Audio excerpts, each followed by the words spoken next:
तो स्वागत है दोस्तों सब किसी को चारापोना के और एक नए वीडियो पर। दोस्तों, दिशा सालियन के पिता ने जो शिकायत पत्र दर्ज किया था उनकी बेटी की हत्या मामले पर, उस शिकायत पत्र में टोटल 5 लोगों का नाम था, पर उसके बाद और एक नाम भी ऐड होता है और वो जो नाम है, वो नाम हम लोग ये सोचा नहीं था कि इतना दूर तक भी पानी जा सकते हैं। तो कौन है वो, क्या नाम ऐड हुआ, क्या कहना है दिशा सालियन के पिता की, सब कुछ मैं आप लोगों के सामने रखूंगा और उसी के साथ साथ एक बहुत बड़ा प्रूफ मैं आप लोगों के सामने रख दूंगा आज इस वीडियो के जरिए, जो कि लीगल प्रूफ है, हमारे सामने आ चुका है। तो ऐसा क्या है, सब कुछ मिला के ये जो वीडियो है, वीडियो डेफिनेटली एक बहुत जानदार वीडियो होने जा रहा है दोस्तों। तो मैं आप सब किसी से रिक्वेस्ट करूंगा कि वीडियो को कहीं पे भी स्किप मत करिएगा, हो सके तो इस वीडियो को थोड़ा सा हाइप कर दीजिएगा, क्योंकि ये वीडियो हाइप होना चाहिए ताकि जो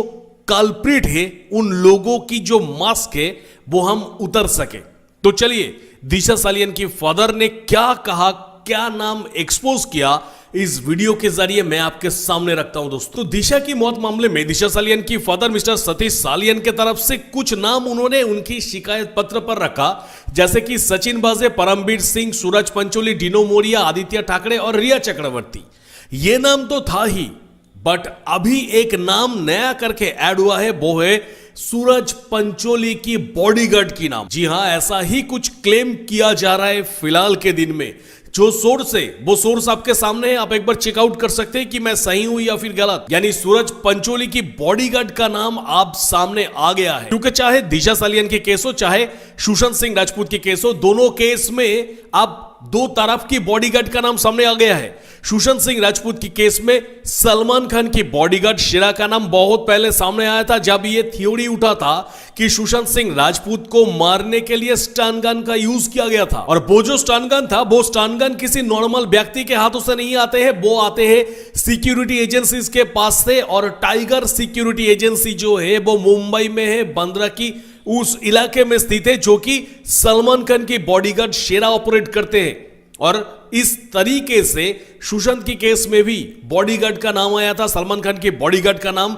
और आप दिशा सालियन की फादर ने जो कंप्लेन दर्ज किया है, उसमें उन्होंने साफ और स्पष्ट रूप में सूरज पंचोली की बॉडीगार्ड का नाम भी उसमें डाला कि सूरज पंचोली की बॉडीगार्ड भी उस केस में मास्टरमाइंड था। अब ये सब कुछ देख के सवाल तो एक ही बनता है कि क्या सूरज पंचोली की बॉडीगार्ड सिर्फ उस स्पॉट में मौजूद था या फिर इस एग्जीक्यूशन में भी उसका पूरी रोल था? इसका आंसर अभी तक हमारे सामने नहीं आया, पर सवाल तो यह भी रहता है कि क्यों इस बॉडीगार्ड का नाम आया।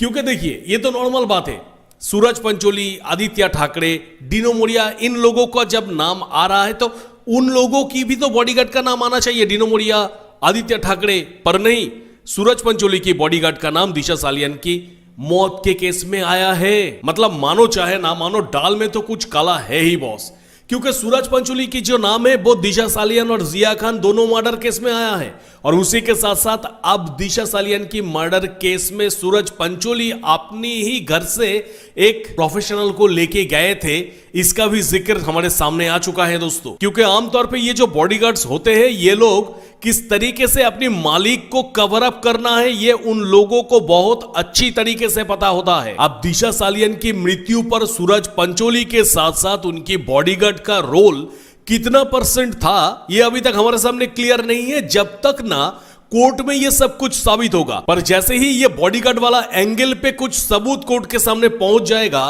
तो आप यकीन मानिए सिर्फ दिशा सालियन की नहीं बल्कि जिया खान की केस की भी कुछ हद तक प्रमाण जो है वो हमारे सामने आ सकता है। तो ये तो रहा एक पार्ट की बात। आते हैं दूसरे पार्ट पर कि एक ऐसा सबूत मिला है जो सबूत ही काफी हो चुका है फिलहाल के दिन में। क्या हुआ है कि नारायण राणे के नाम तो सब किसी ने सुना ही होगा। तो नारायण राणे ने एक बार प्रेस कॉन्फ्रेंस करके हमारे सामने यह कहा था, बहुत रिसेंटली ये कहा था कि उद्धव ठाकरे ने नारायण राणे को कहा था कि दिशा सालियन की केस में उनकी बेटे का नाम मत घसीटे। नारायण राणे ने कहा कि उद्धव ठाकरे ने उनसे रिक्वेस्ट किया था ताकि उनकी बेटे का नाम ना लिया जाए।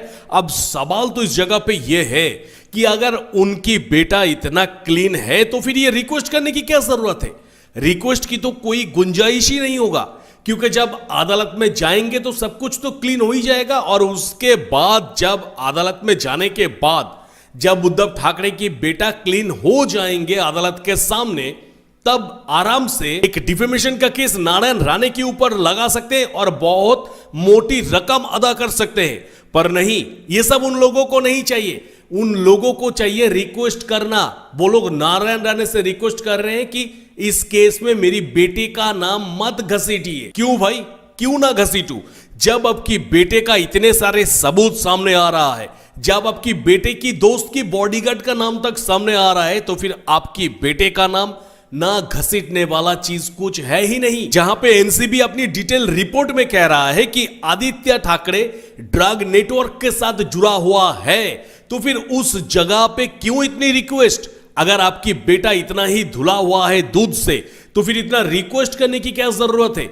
अब एनसीबी के तरफ से भी इतनी बड़ी एक सर्टिफिकेट मिल तो गया ना, अब थोड़ा दिन और वेट कर लीजिए। सीबीआई के तरफ से भी यह सर्टिफिकेट बहुत जल्द मिल जाएगा कि दिशा सालियान और सुशांत सिंह राजपूत दोनों केस में उद्धव ठाकरे का हाथ था। इस नेटवर्क का हिस्सा भी उद्धव ठाकरे था। ये बहुत जल्द प्रूव हो जाएगा। दिशा सालियान की फादर ने बहुत स्पष्ट रूप में मीडिया के सामने यह कहा है कि उस टाइम पे ये परमबीर सिंह जो थे, वो परमबीर सिंह बार बार लगातार प्रेस कॉन्फ्रेंस करके आदित्य ठाकरे को बचाने की कोशिश किया था। और ये परमबीर सिंह आज के दिन में हमारे सामने एक कार्ड के हिसाब से प्ले हो सकते हैं, क्योंकि आज आदित्य ठाकरे और उसकी बाप पावर में नहीं है।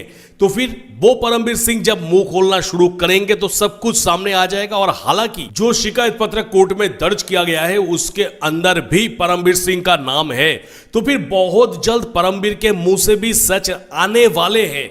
और जो सच है वो तो सच ही होगा, वो तो चेंज नहीं होगा। और वो सच यही होगा कि आदित्य ठाकरे किस तरीके से इन दोनों केस के ऊपर मैनिपुलेशन किया था। पर दोस्तों, अब जैसे ही सूरज पंचोली के बॉडीगार्ड का नाम यहां पे सामने आया, मेरे सामने सवाल तो यही गूंज रहा है कि क्या दिशा सालियान को सूरज पंचोली की बॉडीगार्ड ने ही वो 14 माले की बिल्डिंग के ऊपर से धकेल के नीचे फेंक दिया था, या फिर घटना कुछ और है? जो कुछ भी है वो अदालत के जरिए ही सामने आएगा। पर आपको क्या लगता है? आप डेफिनेटली मुझे कमेंट सेक्शन पे एक कमेंट जरूर करिएगा दोस्तों।